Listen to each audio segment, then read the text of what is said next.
Ooh. Ooh. Welcome to Halloween 2022 here at PCMC. You know, this is the most exciting time of year for us here at PCMC. And I am joined today by my good friend, Nasty Nadia Kader. All right, that makes me sound like a porn star. That like gross porn too. Nasty Nadia. It was supposed to be more like a Simpsons Halloween name. How about Naughty Nadia Kader? Is that any better? Yeah, there's not a lot of N words that are nefarious. Gnarly Nadia Kader. That one's better. Though that still kind of sounds like fetish porn, but okay. Yeah. All right.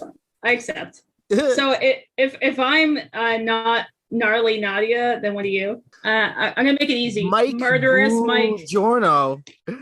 Okay. That's how I'm going. That's good. So today, what me and Nadia are talking about. Oh, wait. Let me say, this year for Halloween, we kind of have a theme. Every one of our episodes is talking about witches. Ooh. So this is us kicking it off. Me and Nadia are talking about the 1977 incredible year for film history, film House. This is a Japanese film. This is not to be confused with the 1985 American horror comedy House. They're both horror comedies, but they are not the same movie. They're not one is not a remake of the other. This is the Japanese 1977 House. I was going to say, this is also not House the show. Yes, this is not about a drug addict doctor. So if that's what you were tuning in for, I'm sorry. You know, this movie was released 4 years before Evil Dead. And I think Evil Dead takes a lot from this movie. You know, think about it. Yeah. The thing is, when we come up with this kind of stuff, right, when we're comparing and looking at time frames, it's like, is it just a coincidence, or did they actually watch the movie, or was it like around these, that period, the late 70s to the early to mid 80s, right. There was just something similar going on everywhere. You know how like sometimes they just are doing the same movies at the same time, like when they were making Paul Blart, they were making that other shitty Seth Rogen Mall Cop movie, whatever it was. Like that was a coincidence, or I don't know. I think you're right. Well, when I say that Evil Dead took a lot from this, I don't mean to accuse Evil Dead of plagiarism. I mean, I like Evil Dead, but you do see a lot of a similar tone, a similar way in which the haunted house kind of operates.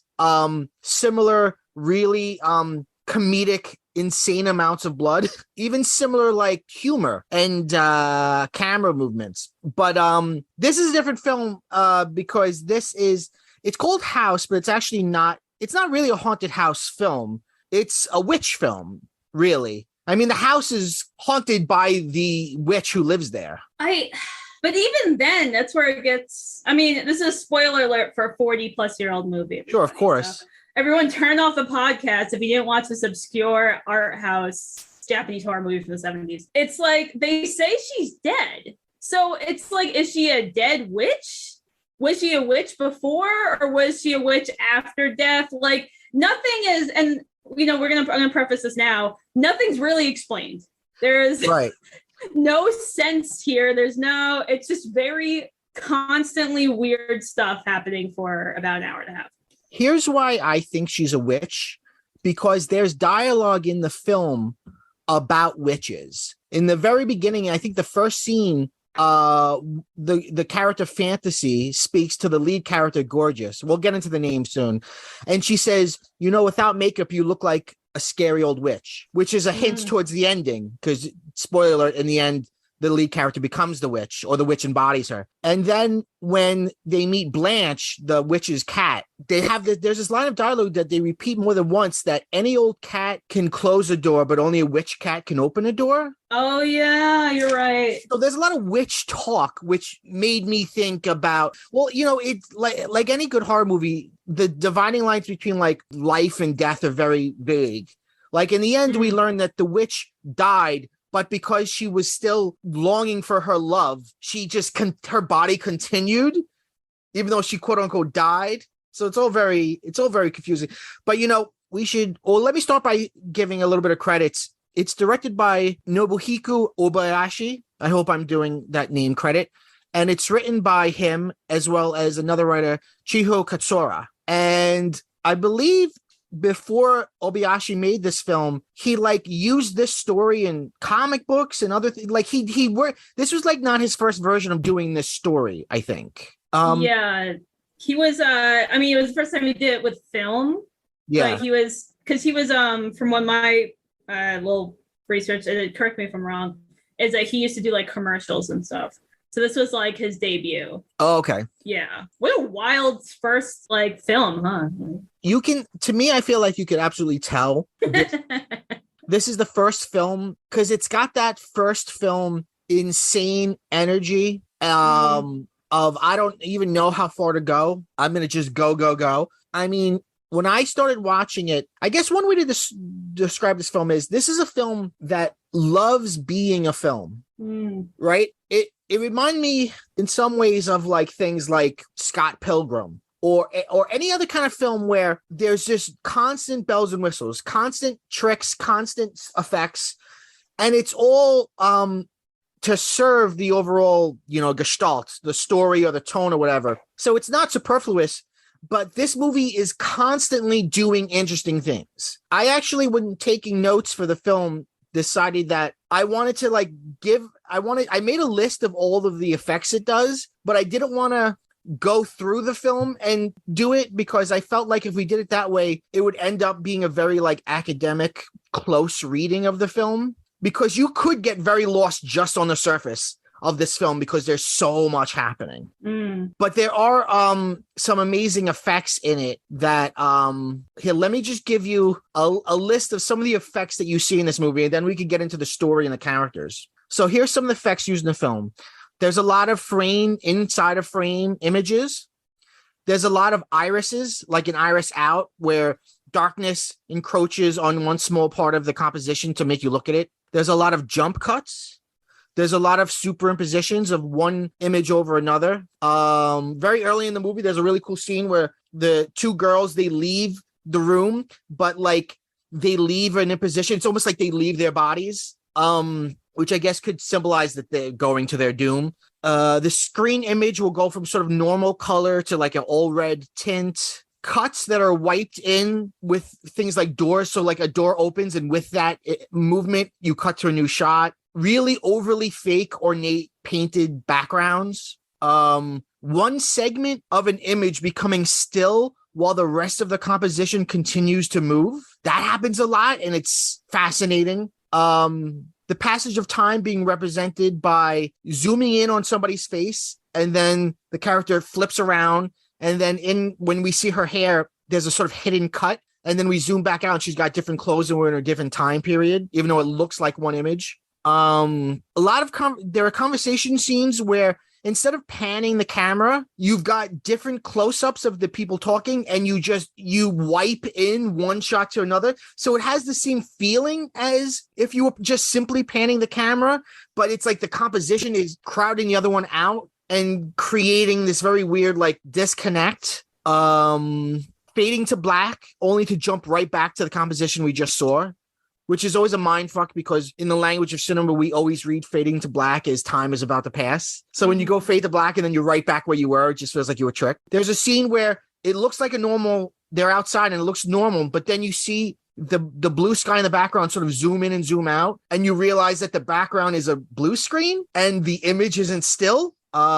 There's some stop motion slapstick, like when the teacher gets caught in the bucket and the bucket is like going around. That's very like, that reminds me of like Keystone Cops or something. Yeah, he got stuck. I actually love that scene because I was not expecting it. Because you're going in thinking it's a horror movie, right? And the first parts of it is really overtly flowery and sunny and happy. And silly stuff happening. The teacher falls in a bucket, like his ass is in a bucket, falls downstairs, and then somehow the bucket's spinning around with him in it. Yeah. It's the most ridiculous thing. I mean, I've seen that stuff before, but it still caught me by surprise. I'm like, why is this in here? That whole character is fascinating because I don't understand the relationship he has with these students, because one of them has a crush on him and he's going to visit them on their vacation, which seems very Something It you should not sounds do? sounds dangerous. And they even talk about him coming at various points in the movie to Yeah. save them. Yeah. And, he doesn't. No. What happens is, you'll never guess it, he gets turned into a pile of bananas, which we'll get into. I don't know why that happens. Okay, so quickly going back to the stuff that it does. Scenes become animated, actions repeat, so you see the same event twice from a different point of view. Characters from one scene will pop into the frame and interact with the characters there, and then you'll cut to another scene. That's something you see a lot now. And I want to stress that all of these things are simple in the age of digital technology. But in 1977, all of this has to be done optically, which means every one of these little tricks is hard to do. Every one of these tricks is labor. So when you see it, you realize it's not just unjustified. It's not just we want to do something cool. They are putting time into doing all of these things. And it really makes for a film that you never, for a very simple story, you never kind of know where it's going to go. Here are some interesting things they do with sound. When something dramatic happens, you'll hear the sound of wind. Sometimes you'll see dialogue that clearly doesn't go with the image you're seeing. Sometimes you hear incorrect sound effects, like a person closes a door, but you hear like the sound of an avalanche instead of a door closing. Often when something scary or sad happens, you hear a baby crying, even though there's no baby in the scene. There'll be echoes for no reason. And you could sometimes hear characters' names just being said low, as if they're always being called by something or somebody. Now, I know I'm talking about these things as if they're random. They're not. Every one of these things is justified. And by justified, I mean it serves something in the story. It's not style over substance. Its style is substance. Everything this film does, I think, does for a reason. And we could interrogate why it does it. But let's get to the story. Nadia, what's the story? It's a very simple story. Very simple story, though also has very creepy undertones. So a teenage girl, we're not quite sure how old she is, I don't believe, but she's supposed to be a schoolgirl. They're in schoolgirl uniforms when we were first introduced. Her name's Gorgeous. Her mother died when she was very young, so it's just been her and her father. And she's at school telling all her friends father's finally coming home from a film shoot. So he's like a director or something. And she's so excited to see him. But then when she gets home, the father brings home a new wife and says that she's going to be your mother now. Yeah. Which the new stepmother, by the way, is just so weird Hollywood framing. Like she has this long, like thin scarf. And whenever she's in the shot, there's always wind blowing the scarf. There's always wind on her, and it's hilarious. It doesn't matter where it is, she's being blown by wind. She could be inside and there's still wind on her. So Gorgeous gets so upset that her life with father is changing with this new woman that she writes to her dead mother's sister, who she hasn't seen since she was a kid, and convinces her to for Gorgeous to go spend her vacation there in the country in Aunt's house. Yeah. So Gorgeous convinces her small group of friends who also have very unusual names that are just markers of one personality trait that they have. Yeah. And that's it. I can't even say it's I don't even know if it's one-dimensional in that case. Right? Because it's like this kung fu. She does kung fu. Melody plays a piano. Fantasy, which I don't know what her thing is. Well, she daydreams a lot. And has fantasies of her teacher. Right. And before they all realize something's going on, she's the one who's constantly saying something weird's happening, and they're all like, "Oh, fantasy, you're just making things up." You're right. Sorry. It's Sweet is sweet, and Mac likes to eat food. Yep. And she's not, and they call her fat, but she's not even really fat. She's like 130 pounds, which is heavier than everyone else. And she's just always eating or thinking about food, and that's like it. So they go out into the country to go to Aunt's house, who she hasn't seen her aunt in like a decade or something. And then just from the start, there's just weird stuff happening, and all these girls become trapped in this country house with increasingly odd, horrible things happening to them. Yeah. I was wondering, do you want to get into like how they talk about Auntie like now, or do you want to save that for like a little bit? because I thought that was fascinating. It was Gorgeous was explaining on the bus to the house, like her aunt's sad story. Yeah. And how they explain it is really interesting because it starts off as a memory that Gorgeous is narrating, but then it looks like a film that they're all watching because you'll hear the other girls go, "Oh, look at that," as if they're watching her memory being played and projected. It's very interesting. And it's sepia toned, so everything is in color. But when they're going to this memory, it's sepia toned and silent. So it's like they're watching a silent movie about their aunt during World War II, which is so weird. They never say World War II. I mean, it's obviously World War II, but they make it. It's interesting because it's like it's as if it's far away in a way. You know what I mean? Like there's nothing political about it. They just talk about he went into a war. He went to the war and he didn't come home. It's really fascinating. It almost makes it feel like ancient in a way. Yeah, I think that was intentional because there really seems to be a divide here in the different generations. Because those girls, if they're teenagers in 1977, that means that they were born out. They're the post-war generation. Right. So they grow up with that. So it is like, it would be like talking to a 10-year-old now about 9/11, right? Right. They have no context for that. I mean, let's say they're 17, that means they're born in 1960. You know what I mean? Like it's a good chunk after World War II. Yeah, so it's a very distant memory. Right. But of course, like the little tendrils of the war and all its effects are everywhere, right? Which is what we see with the aunt. Oh, yeah. So what's really interesting, too, is like Auntie had a fiance. He was very handsome. He was going to be the country doctor and run the hospital. Right. He goes off to war. He never comes back. Auntie just spends all this time waiting for him. Yeah. Her sister gets married. In the wedding shot, they have a photographer, which again, this is like that film stuff over again, right? The photographer is taking the wedding photo, and Aunt is behind the bride, who's Gorgeous's mom, holding a white cat who comes back later. Yeah. And it's an old-timey kind of camera, so the cameraman's actually holding like that kind of flash. I don't have the vocabulary, but the flash maker, right? So he's holding it up, and right when they take the picture, it like immediately cuts to a bomb going off. Yeah. It's so bizarre. It's like right, which is a very direct World War II reference. Yeah. Now that I didn't even like write that down, but now that you mention it, they didn't even say it was World War II or whatever the Japanese call World War II. Right. But it's just obvious from the imagery and the flashing. Right. Wow. Well, I'm not Japanese. I did not suffer through that time period. I don't live in Japan now. But just from reading a lot of Japanese stuff and watching a lot of Japanese films, it seems like the legacy they have more trauma over is not necessarily the war in general, but the bombing. The fact that, nuclear weapons, right? Remember, only one country has ever used nuclear weapons, and it's America. And we dropped 2 of them on Japan. And I think that is the trauma of those bombs and what they did. That they still deal with, and we're still dealing with at this point. Right.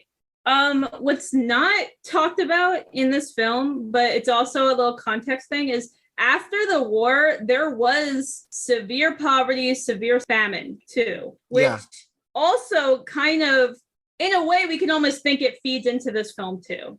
Yeah. The lack of food, the desperation and the targeting of the youth. Right. Yeah.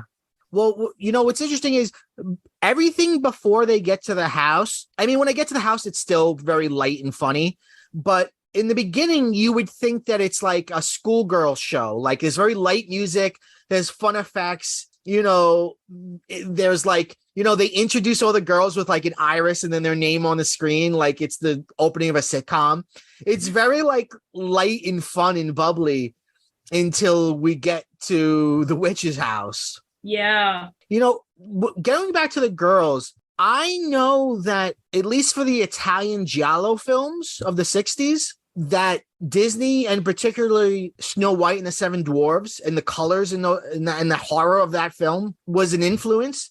And I think that the dwarves are an influence on the girls. The dwarves are dopey, sneezy, dark, bashful, right? They all have names that describe what they are, and it's their one attribute. And there's even one girl here named Prof, short for professor, and she's exactly like Doc. She wears glasses. There's even moments where I think she has mannerisms that remind me of Doc from Snow White. And she's the one who's going to figure everything out. Oh, man. Yeah. Now that you said that, that makes so much sense. Okay. Yeah, she's really nerdy and always is like the first person to come up with like thoughts and just like, here's a plan. This is rational. Right. You know, it's interesting if I'm just thinking about this now, if we can extend this metaphor, the new wife of Gorgeous's dad is almost like Snow White too. When we meet her, she's entirely wearing white, and everywhere she goes is majestic. The wind is blowing in her hair. She could be Snow White, and of course there's a witch. Oh man. Did you have a favorite girl? Did I have a favorite? Okay, I'll be honest, it's Kung Fu. Me too. Because she was just like, I'm going to take care of it by kicking. Yeah. And that's her thing. She just like jumps in the air and kicks. Yeah. Though at some point, eventually, she's kind of just running around in her underwear kicking things, which is a little okay. I thought it was a bathing suit. I don't know what it was. There's no pool. Why was she wearing a bathing suit? There's no water. I don't know. That's a good point. It was just some weird panties. It was like almost... I don't know. It was she definitely was scantily clad. Kung Fu was in her own genre. Whenever Kung Fu had to do something, like the camera work and the editing and the framing all became Kung Fu movies. So it's like she's living in her own movie in her own genre. And even at the end, when she's like half eaten, her legs, independent of her, kick and kind of save the day. Not really. That's a whole other thing. I'm looking through my notes because I distinctly remember this, but maybe I made it up. But there's one point where Kung Fu says we have to kick something or use Kung Fu, but then she punches instead of kicks. That's like the only time she does it. Interesting. And it's so weird. I was like, but the whole movie you're kicking. Yeah. Like, okay. And she also has her own theme music too. It's like this kind of funky 70s flute. Yeah. Where whenever she's about to get into action, it just kind of jumps in. It's like do, and she just like goes in.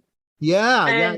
And that was just entertaining. And the other girls just did not really have something, or their one trait was not interesting enough. Because like, okay, how many times have we seen like the fat person being obsessed with food? Like, right.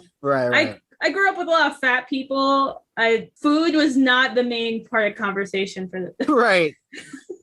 Like just obsessed.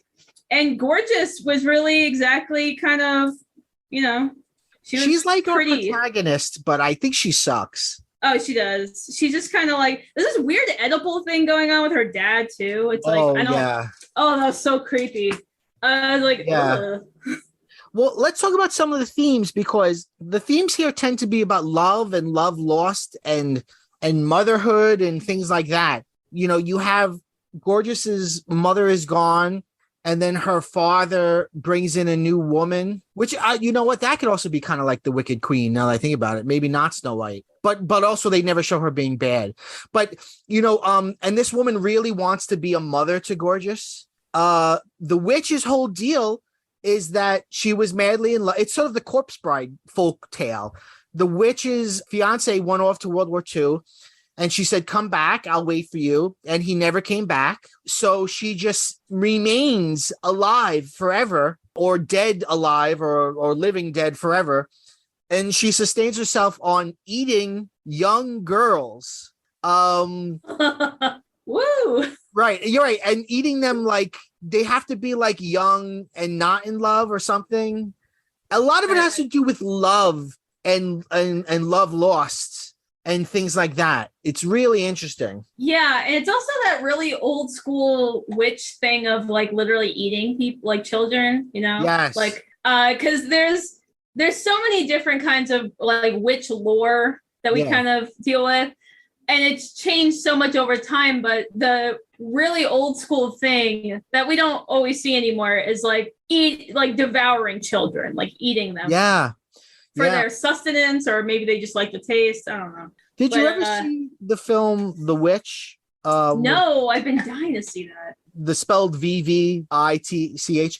That's a great movie because, spoiler alert for that movie, a witch takes a baby and puts the baby in a mortar and pestle and like makes the baby into paste to eat it. That's a wild ass movie. That's a wild movie. Like a full grown newborn. It's like a newborn. Yeah, it's a baby. Okay, it's a very much alive baby. Wait, how do you mortar and pestle a baby to death? With patience. And upper body strength. Yes. How big was it? It takes time. It takes time, but you know what? When you're eating a delicious baby, you know, you got to prepare it right. Yeah. But no, you're right.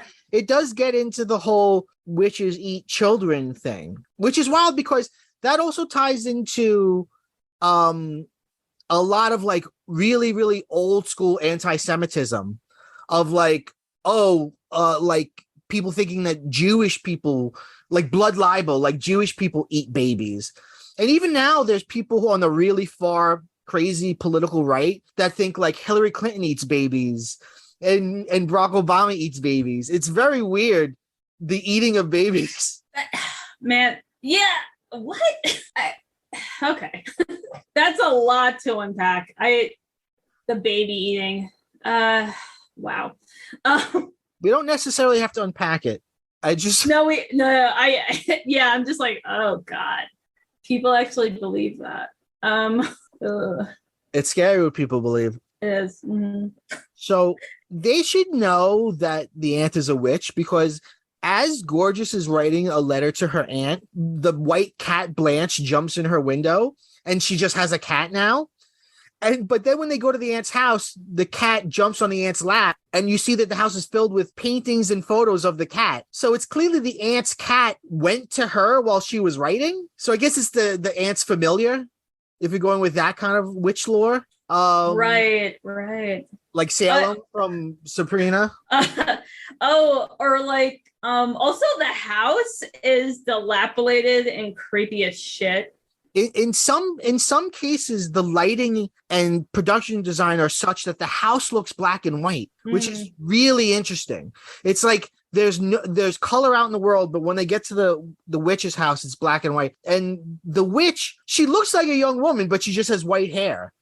You know, it's very interesting that they don't do anything to age her. Yeah, I guess because she just eats children, so that just keeps her young. Right. Let's talk for a second about the Watermelon Man. Is the Watermelon Man like her Renfield?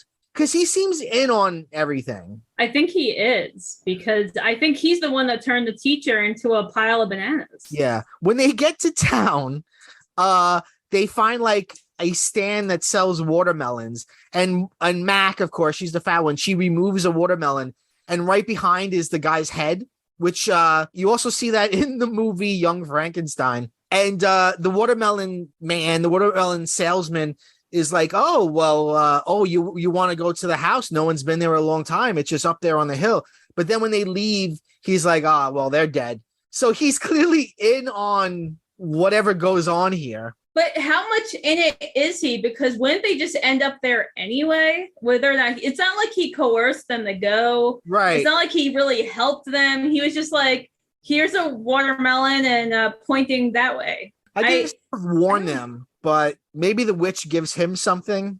I actually think he's dead, or she made him up or something, because his interaction with the teacher later in the movie is so weird. He becomes a skeleton. Yeah. Which is like, were you always a skeleton? Because you were kind of a hefty, like a portly dude. Yeah. And then you became a skeleton. So let's talk about what happens when the girls get to the house. And I just thought of something. Yeah. The guy, the Watermelon Man, is not there for the girls. He's there to prevent anyone from finding them. So if anyone goes to go rescue them, like the teacher, he's there to stop that from happening. I see. So that makes sense. It's the only thing that makes sense Yeah. in this movie. Yeah. Nothing else does. It's a you know, it's called a horror comedy, but I think it's more comedy than horror. I don't think there's any. It's very cool if you're a horror fan, or a gothic fan, or a fan of witch narratives, but none of it's actually really scary, right? No, and I don't think it's like very. I don't think it's really for horror fans. I think it's more for like experimental film people than anything. Mm-hmm. Mm-hmm. You know? Yeah. Because a lot of the visualizations, but also just the strangeness. It's a movie that just revels in being weird. Yes. So it's really for weirdos. Right. So if you're a weirdo, you might like this movie. Yeah, absolutely. So the girls get to the witch's house, and we find and they never call her witch, they call her auntie. And auntie's like in a wheelchair, and she's got white hair, and she's supposedly very old, but she doesn't look old. And immediately weird things start to happen. One of the girls wants to take a picture of everybody, and the cat, whenever the cat does something magical, his eyes turn green. His eyes turn green, and the camera like literally jumps out of the girl's hand and like falls on the ground and breaks. They walk into the house, and kind of like Encanto, the witch is always talking to the house directly. Like she'll be like, "Chandelier, give us light," and you know what I mean. And there's something super weird is the chandelier, a crystal from the right when they walk in, a crystal from the chandelier falls and pins down a lizard. And so the lizard's dead, and then the cat starts chewing at it. And then this all happens very fast. Another crystal falls, and Kung Fu kicks it, and it ends up in the receiver like of an old telephone. And that's like the first second they walk into the house, and they're like, "Oh, that was weird." So I guess right from the get-go, Auntie is trying to kill them. Well, I mean, if the house is alive, it's probably well, here's the thing. Is the house feeding off the girls too? Like, are the house and Auntie connected? Or does the house work for Auntie? I think the house and Auntie are connected. And I think that's true for most haunted house narratives, that there's a connection there between the character that haunts it or the character that, lives in it, and the house itself. Because remember, like in the end, Gorgeous kind of like becomes the auntie, or the auntie sort of takes Gorgeous's body. And you see like Gorgeous's giant head coming through the wall and like her giant lips. It's like as if the house and Gorgeous become the same thing. That was fun. That's really a lot of fun, because the girls are all like, "Where's Gorgeous?" And then a giant, and it's just really simple blue screen, but a giant head comes through the door like, "Hey," it's like gigantic. Here I am. Yeah, it's so crazy. It's so crazy. Yeah, okay, so they get to the house. Mac has a watermelon. She's like, "Can I put it in the fridge?" And the aunt's like, No, don't go in the fridge," which is a clue. And then she's like, let's put it in the well. There's a well outside. Let's tie it to a rope and put it in the well. And now keep it cold. So they do that. And then, all the girls are like asking the auntie questions. And, who's the one that starts cleaning? Is it Sweet? One of them puts on a maid's outfit and starts cleaning the house. And she's like, "Oh, I love to do it." Which is like, did she pack that? Like, was that her intention? I'm going to be Auntie's maid this whole time, or did Auntie have a suit for her? It's very weird, but yeah. So I think it is Sweet, because later Sweet is the one that gets attacked by mattresses. Yes, which is very weird. What? Oh man, that was so good though, because it makes you think. Because Sweet goes into the room to see this like porcelain doll, and you really think the doll is gonna like kill her or come alive or something, but no, a bunch of mattresses fly off a shelf and just start pouncing on her. I know, and then there's feathers everywhere. A great misdirect. And then all that's left is her underwear, which the other girls smell. They like pick it up and sniff it, and they're like, "Oh, that's weird." That smells like Sweet. Like, that was just so weird. I also just want to add that it's not like an American spring mattress, like a big thick thing. It's like those rollout mats in Japan where people sleep on the floor. So they're it's almost like more like thin pillows. So it's just like a bunch of like big thin pillows that are suffocating her so much that her body disappears. But it's interesting because it could be anything, and the fact that it's mattresses makes you think it's gotta be somehow tied into sex or matrimony or. Well, I have a thing about sex in this movie too that I want to get into a little bit. Sure, later. please. But yeah, I just wanted to bring up. Like, I love that misdirect. It really made you think that there was something else creepy happening, and then the cat locks the door somehow, and then just mattresses. Because a witch cat can close a door, right, or lock a door. What is it? I forget which. Any cat can open a door, but only a witch cat can close a door. Is that what it is? Yeah, it's something like that. So Blanche was like, fucking got you. Right. It's funny because some things are Blanche the cat, or like Blanche is there when it happens. Yeah. But then some things just Blanche isn't anywhere to be found. Right. But there's framed photos of Blanche all over the house. Not just that, there's also cartoony pictures. There's like pieces of furniture. It's like old cat lady house who's actually a witch. It's such a weird stereotype, but like she's the spinster cat woman, but and also eats young ladies. Right. So anyway, I misdirected this because that was just something I was on my mind. But so Mac goes off and Auntie tells her that's what people did in the old days. Like they put a watermelon or food near a well that has underground, so it's colder and they kept fresh. Yeah. Mac disappears. We don't see what happens to her. We don't know how she's killed. Right. But later on, do you remember who actually went to go check on Mac? Is it Sweet? No, it's Fantasy, because a lot of the early scary stuff happens to Fantasy, and then they sort of brush it off as she's imagining things. Yes. Okay. So it's Fantasy goes to get the watermelon, and this is maybe the most, I think, famous scene in the movie. If you've ever seen anything from it at all, is she pulls the rope up, and instead of a watermelon, you have Mac's severed head, which then starts floating around and like bites her in the ass. And then she runs in and she's like, oh my God, I saw Mac. And they're all like, oh, you're being crazy. And they all go look and it's the watermelon. And then they're all eating the watermelon. And the witch looks at Fantasy and she opens her mouth and you see an eyeball in her mouth. So it's like they are eating Mac.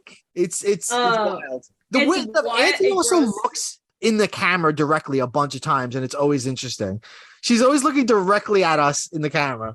Yeah, it's almost like we're there with them, and she's like, ha, ha, ha, ha. I'm doing something weird and gross. Yeah. So Mac's the first to die. Yeah. And God, who dies next? I don't even think I wrote this in order. Gorgeous kind of leaves the movie. Gorgeous gets like sucked into a trance. And because she's gorgeous, she's vain. So she goes and finds like a vanity, and she makes herself up like in bridal makeup and puts on a bridal gown. And there's weird stuff happening in the mirror. And she's sort of like being seduced by the aunt.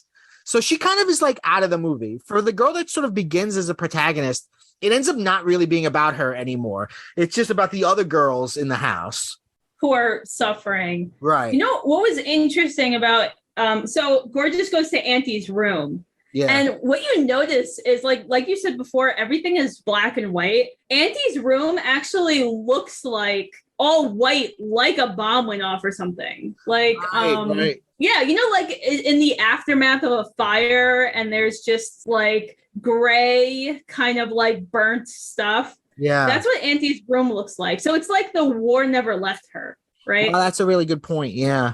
We should say, I don't think we said before, when Auntie was a kid, they ran the house like a hospital. Her father was a doctor, and like people, like they would have patients and stuff in the house. So it was almost like a little hospital hospice thing. Right. Because they mention that really quickly and it's not brought up. No, right. And you do. But now that you mention that, they do show some things. Like Auntie has a skeleton in the living room. Right. That dances later, like the House on the Haunted Hill. And there's also one of the girls' hands or something ends up in a formaldehyde jar. Yeah. It's like an old timey. No, oh my god, totally forgot about that. You're right. So even that is kind of a question. Like, do you think this house has been just absorbing all this death, and that's what's happening? It's like it's not clear to me if it was a hospital before the war or during the war, because she says it's when she's a little kid, but then we start talking about how like her fiance goes off to war. So did it remain a hospital all through the war? Clearly it's seen like a lot of death and stuff. Yeah. This is a movie I think you can really, like you said before, that we don't want to risk doing that, but like unpack for a long time. Right. There's a lot of stuff here. Which is funny because it's a super silly ass movie. That's the best part. It's like, it's so complicated, but also silly. Yeah. Very silly and intentionally like fake looking effects. Right. Like he definitely was not trying to make a lot of stuff look real. No, there's no verisimilitude here. It's what can look cool. I think that was the script writing process. Right. This is what will look cool. Ghost cat thing. Auntie gets out of a wheelchair and starts walking around now. And she's like, they're like, what's going on? And she's like, you young girls are giving me energy. And it's because she ate Mac. So she actually is getting energy. There's a really awesome shot where it's like a high, it's the whole kitchen and the camera is really up high, like towards the ceiling, looking down, tilted down. And the aunt, well, no one else is looking but Fantasy. The aunt opens the refrigerator door and walks into the refrigerator. Then you see the aunt crawling in the foreground of the shot as if she's like on the top of the wall looking down. Like, and it's like, obviously it's a double, but she goes in the fridge and Fantasy sees it and like freaks out. And then she like crawls and then she like turns and looks directly at the camera. Like, ain't I a stinker? And then looks back at them below and she does a little dance. It's a really interesting shot. It's like, whoa. Yeah, she's kind of like in the rafters. Yeah. It's like from the beginning, Auntie isn't hiding anything, Very rarely. Very barely. I mean, like she's just like, she's very clearly a witch.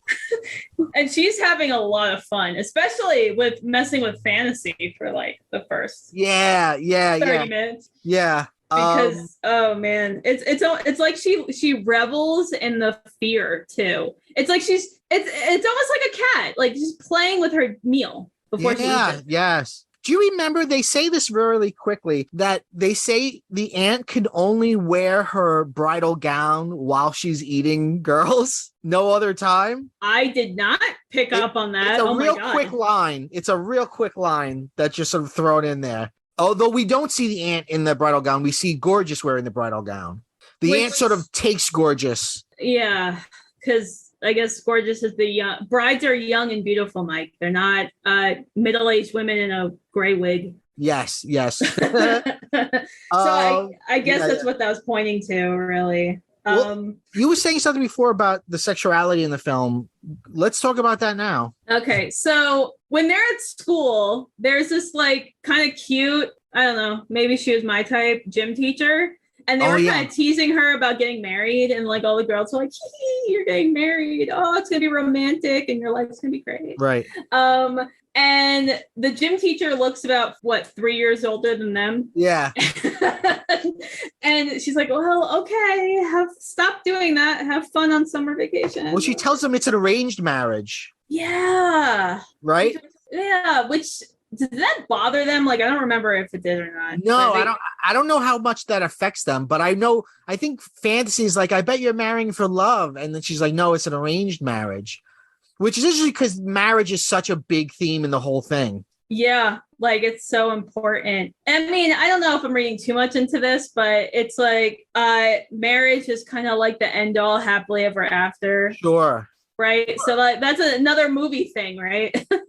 It's another Disney princess thing too. Yeah. So which, it kind of ends up that no one really gets married except Gorgeous's stepmom, who is clearly going to be the victim later. Yeah. But one thing I've been noticing is like, the girls really do talk like very naively about romance and stuff, and like the schoolgirl having a crush. Who was that again? Sorry, was that Sweet having a crush on Teacher? No, Fantasy, I think, does. Oh, it was oh, well, I mean, also her name's Fantasy. Right. Because at one point they're like, the teacher will come and save us. And she sees, like, you see her mind, like the teacher, like on a horse, like a knight coming to save them. Some of it is very, very silly. Yeah. Like Monty Python level silly. Yeah, I would. Yeah, absolutely. And there was also this kind of weird thing again, like what I said before with Father and Gorgeous. Yeah.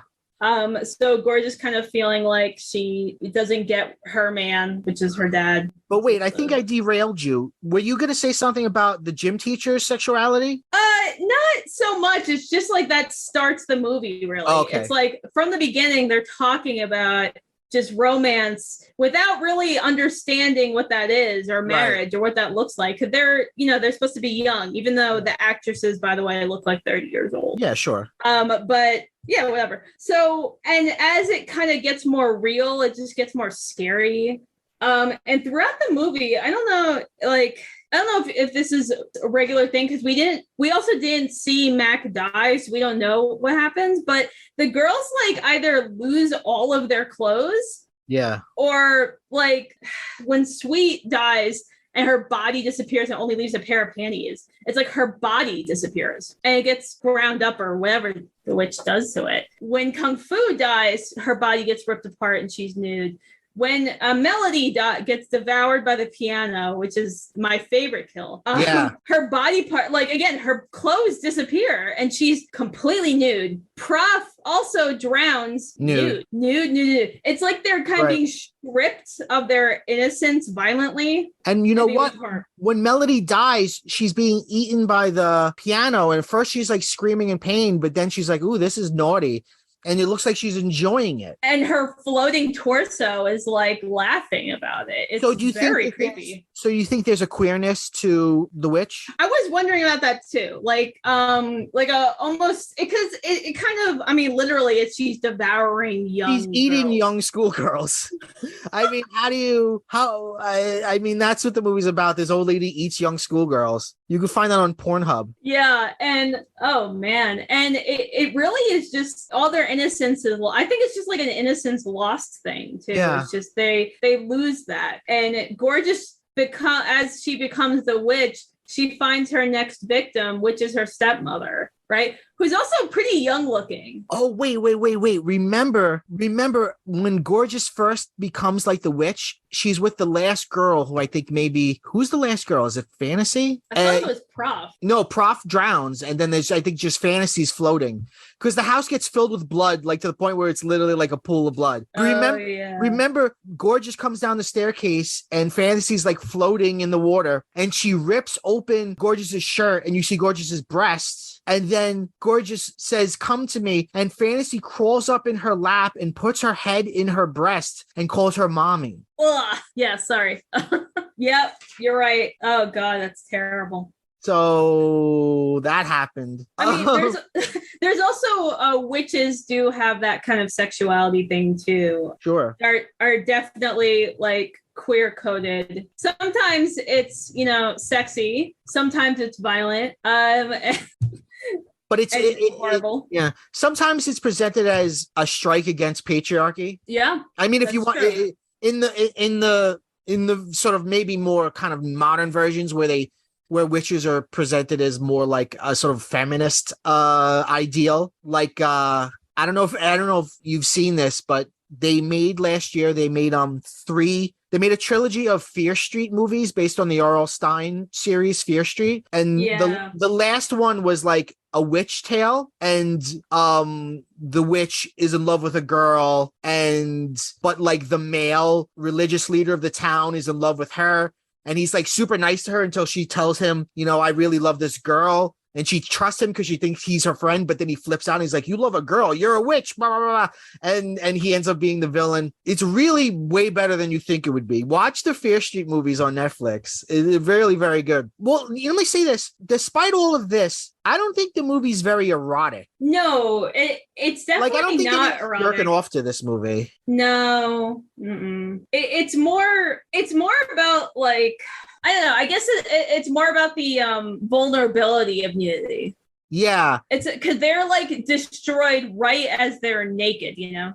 Right. As opposed to like 1980s American slasher films where like when boobs came out, it was like, that's what we're doing. We're looking at these boobs right now. The audience, the characters, like the boobs are the star of the shot. Whereas that doesn't really happen. Actually, after the first time I saw it, you said to me something about all the nudity. And I was like, I kind of forgot. I was like, yeah, I guess there is a lot of nudity when you really think about it. You do see all of their breasts at some point, but it's not, there's no close-ups of it or anything. I mean, you do get like when Prof is swimming nude, you see everything. Yeah, you see butt crack. You don't see vagina. No, I think vagina is still off the table in 1977, but you see unless you're the witch and then it's on your table, am I right? Oh God, no. Okay. I'm not giving you that. You said your favorite death was Melody, right? My favorite effect is after Melody's dead, they hear the piano going and they go into the room and they just see Melody's severed fingers still like doing the piano. I love that. You know what's weird about that though is it wasn't even close to the hand or the joint. It was just like long fingers dropping down. Right. Like straight. It was very odd. And they were the wrong way. You could see the nails, which is probably because how they filmed it was somebody wore like a green suit or whatever and laid on top of the piano. But it's the wrong way if she were sitting at the piano playing it. Right. And so it bites off her fingers. At first she's screaming and then she starts laughing like it drives her crazy. Yeah. And then eventually it just, and this is like in a matter of like, 2 minutes or so, it eats her and she just gets sucked in and it's like chewing her. And then it's just all these, and it spews out her body parts and they're just like floating on the screen. Yeah. With like a video effect. Like it's absolutely. It doesn't even try to look like the body parts were flying out or anything. It's just like cut and paste. Right. It feels like a collage. Yeah, there you go. It is. It's like collage. And you know, very weird. They never, even the ones who die and get dismembered, they don't ever seem to be in pain. Like the way we're describing it maybe makes it sound more violent than it is. It's more kind of, I mean, there's blood for sure, but it's like silly almost. Melody gets sort of possessed by the piano, so she can't stop playing. And then like her fingers are off, like she played her fingers off and she's like, huh. Like she's not, it's almost like it doesn't hurt to have this happen, to be eaten by this woman. Yeah, it's, I don't know, would you say that's like a spell? Would you even say if it's acceptance of your fate? I don't know. It's like, I don't know. Oh, okay, so. All archetypes, you know what I mean? Like they're one-dimensional characters doing, playing their part in this sort of little narrative. Oh, okay. So I wrote something down that I totally forgot about. So when Sweet is being attacked by the mattresses, there's one point where the camera gets under her and you actually see her panties, looking up. And I was like, oh, that's weird. It looks like they made a glass floor. Yeah. She's like crawling on the glass floor. So from our perspective, it looks like we are the floor or we're seeing through the floor. Yeah, which again is like very voyeuristic. Actually, a lot of this movie is very like we're watching something kind of dirty. Right. That it's not erotic. It's almost like the male gaze, but it's not. It's more of like a queer gaze because the witch keeps looking us in the eye, keeps looking in the camera as if we are identifying with the witch looking at the girls. Yeah. Oh, it's weird. And there's something else. At one point when they finally decide they have to leave and they're trying to run to the door, there's a mummy in the doorway. Did you remember that? That random mummy. That made no sense. And it was never addressed. Yeah. Auntie dances with her skeleton. Yes. And I don't know if you noticed, but there's a couple of times during the movie, like in a wide shot while the girls are like in the living room or something, you could see the skeleton in the background moving its arms back and forth. Yeah. The skeleton's always moving and doing something. It's very, very right. It kind of feels almost like a carnival or something. Like we're going through a house of mirrors or something. Yeah, it's a very short movie. It's only like 80 minutes or something. So like it kind of, there's no slow parts of it. It's kind of just goes. And then when it's done, you're kind of like, wow, that was a lot. Yeah, there's a really great effect I wanted to talk about that I think David Lynch kind of homages or stole for Twin Peaks. It's Gorgeous is looking in the vanity mirror and like parts of her face start to fall off, like animated, and behind the parts that fall you see footage of like a fire, and then eventually all of her body parts kind of fall off, but you see like a silhouette of a fire and she just is fire with her eyes are still up too. Right. It's really interesting. Well, I think that ties back to the nuclear holocaust thing. It's just that it didn't go away. It's still there, and it still like continuously lives on, and that energy eventually leads to the undoing of this younger generation. Right. And that's you could see that as like when she becomes the witch. Yeah, that's exactly when that happens, because she disappears for like a long time, and then eventually she's doing weird stuff and not Auntie. Right. So, which makes me wonder what happens to Auntie's body. Yeah. One thing that I wrote down I didn't talk about is when Gorgeous is upset and she's writing, like way at the beginning of the movie, she's talking about, begging Auntie to allow her and her friends to go visit because she doesn't want to be home. In her bedroom, like in Gorgeous's bedroom, there is a framed painting of an Andrew Wyeth painting of a woman, like, oh my God, what's it called? I wrote this down somewhere. But it's a famous painting of a woman in a field, like reaching out. And there's just like a house in the background. And it's very clearly framed. Like the director wanted us to associate this picture with Gorgeous. It's like Gorgeous is kind of lost and she's just trying to get somewhere that's not where she is. Interesting. Yeah, it was it's called Christina's World by Andrew Wyeth, if I'm pronouncing it right. Yeah, and then of course, like art does play a big part in this movie. Like you mentioned before, there's just cat pictures everywhere. Yeah. They're not necessarily There's a lot famous. of animation in the film itself. There's a moment where like things really go bananas and the house is just going crazy. And like you see the house with animation, you see the house looks like it's growing and changing form. And that's all animation. Oh man. And the end of the movie, when the credits are coming up, the credits are flowing into the house. Like the house has a mouth, and then the credits are like going into the mouth. Right. Like the house is alive. There's a point at the end where the girls think that the power of the house is coming from this scary painting of Blanche the cat. So Kung Fu goes to kick it, but then she gets sucked up in a lamp that like eats her. So, but then her legs, independent of her, kick it. And when she kicks a hole in it, that's when the blood starts flowing in from that painting. Very much like what you see later on in The Shining. And then there's just like blood everywhere. Like the blood is rising. They're like floating on things as the blood is everywhere. And that painting of the cat, originally you see the painting and the cat looks normal, but then the painting becomes the cat with its mouth open, which is very like Haunted Mansion. Like the picture changes to something more scary. And that's kind of like, that's what's on the cover of the Criterion Collection. That's I think the poster, the cat's mouth, like with like all these like spikes and sharp teeth. I mean, I guess it's the theme of being eaten. Yeah, I think being devoured. Yeah, I think the Criterion still sells a T-shirt of that too, of just the cat in the house. It's also a very cartoony looking cat. Like it doesn't look like what Blanche, they use a real cat, like a Persian white cat in this movie. Yeah.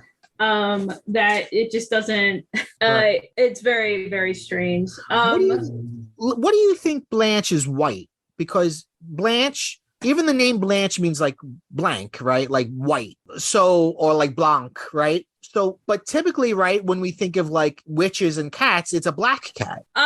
Well, yeah, that I don't know if that's answer because the cat is white before the bomb goes off too. Right. So Right, there's no right. answer. And also, I don't think like we know the cat's Blanche because Gorgeous calls the cat Blanche. It's like she decides Right. that the cat's hers. Right. The cat. But we never see, yeah, we never see the aunt call it Blanche. Right. So where did that come? Other than coming from Gorgeous? So I don't even know if the cat had a name.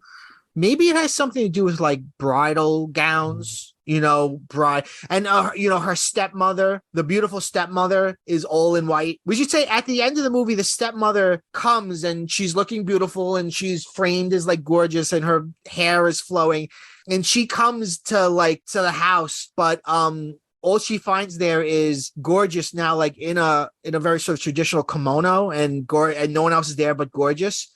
And she and Gorgeous sort of sit with each other. And then you see the aunt. I'm sorry. Then you see, you see the aunt like superimposed over Gorgeous, like this is the aunt. But then you see fire superimposed over the mother, like as if she burns up or something. Yeah.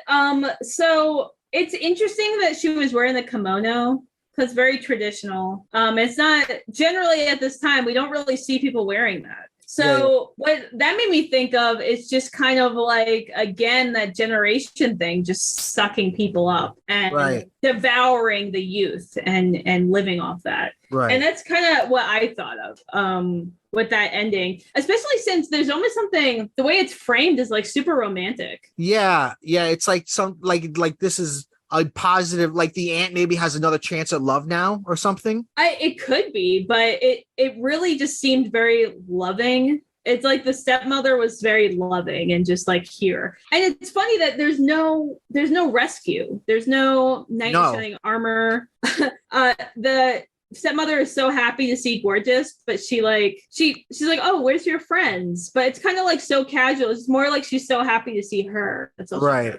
Right. Well, she like wants to be a mother, so she wants to prove. She says like, you know, this is my first trial as a mother. Let me ask you: the father is supposed to be a film composer. He even implies that he worked with Sergio Leone because he says the daughter Gorgeous goes, "How was the movie?" And he's like, "Oh, it went well. The director said I'm as good as Morricone." Yeah, but he's dressed like a director. Yeah, but he's a composer, which is its own interesting thing. Then why was he at the film set? That doesn't make any sense. I have no idea. Well, but who knows? But maybe it was just in like studio. I don't know. But he is a composer because later on, I think Fantasy says your father's a film composer and he's rich. That's even more confusing, man. Yeah. Yeah, I mean, I don't know. It was just strange because he didn't. It just seemed very more like, I guess when I think of film composer, I think of post-production. I don't think of like during production, but it seemed like everything about their interaction and him being gone for long periods of time is like he's during production worker. And he finds this wife, I guess, maybe from the film. Which again, it's like, if you're the composer, how are you interacting with the actors? I don't know. It doesn't make sense. So we should say that while all this hijinks is happening in the house, you keep seeing scenes of like the teacher trying to get to them. First, he's stuck in traffic and then he's eating somewhere. And then eventually he goes to the watermelon guy and he starts screaming banana, banana for some reason. And then the watermelon guy turns into a skeleton, then like disappears. And then the next time we see the teacher's car, there's a stack of bananas with the teacher's hat on it. I don't know what happened. I don't understand this. It's parked in front of the house. So it's like, did the bananas drive to the house, or when he got to the house, he turned to bananas? Does the watermelon man have fruit powers? I can turn you into any fruit. Did the watermelon man have something to do with Mac's death that we don't know about? Maybe. I mean, I guess fruit is a theme for those two instances. Yeah. Very, very weird. Yeah, I can't even begin to fathom what that could be about, other than, I don't know, the teacher had a goofy start and he had a goofy end. He became bananas. I wonder if that means people are going to eat him later. I don't know. I mean, it's phallic, right? One banana is phallic. Like multiple pounds of bananas stacked on top of each other. I don't know what that is. Me neither. Me neither.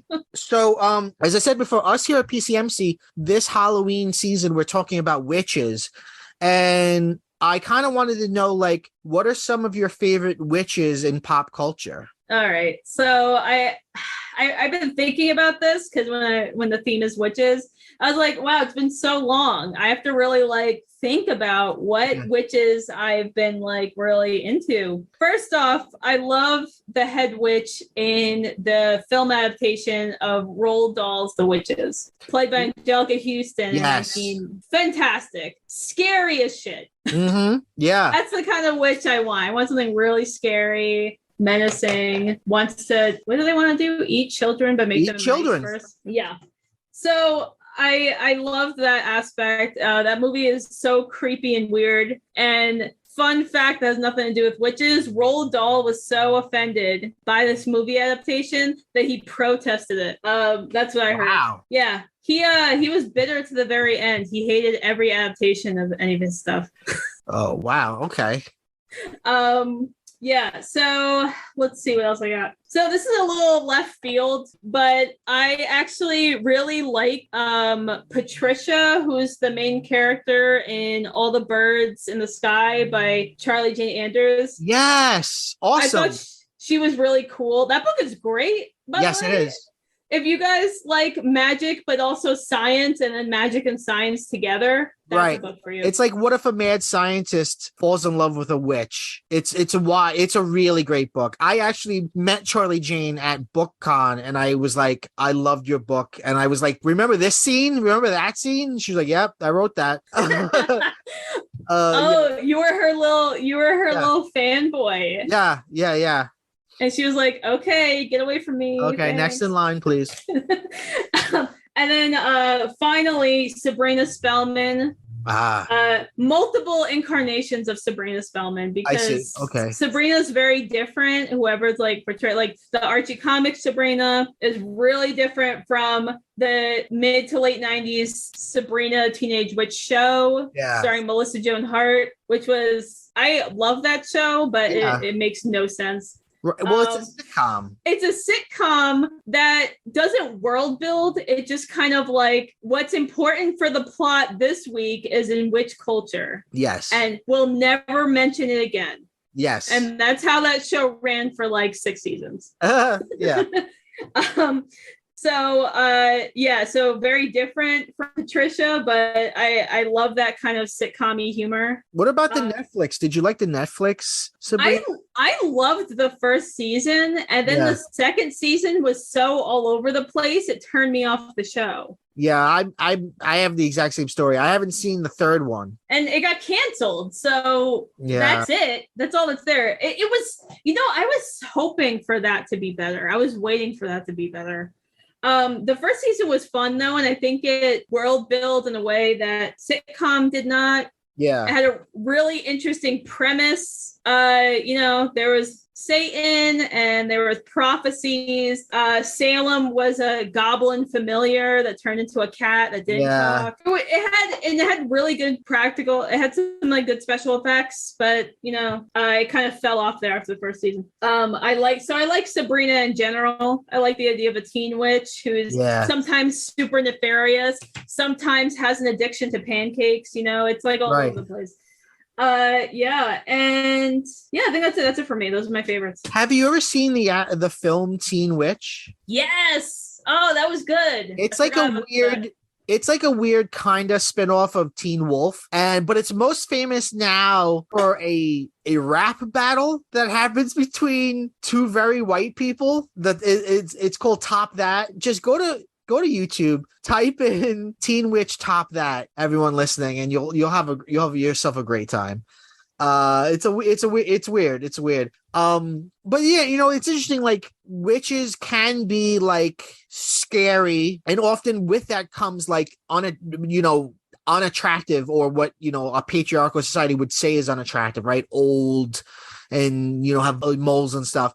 But then there's also like Wendy the Witch, and Hermione Granger, and there's like the more sort of positive kind of feminist kind of witch, which is, it's interesting because it's grappling with the same ideas of femininity, but trying to sort of like turn it on its head and make it more positive. Like the film The Witch that I was just talking about before. It's interesting because it's a story, spoiler alert for that movie.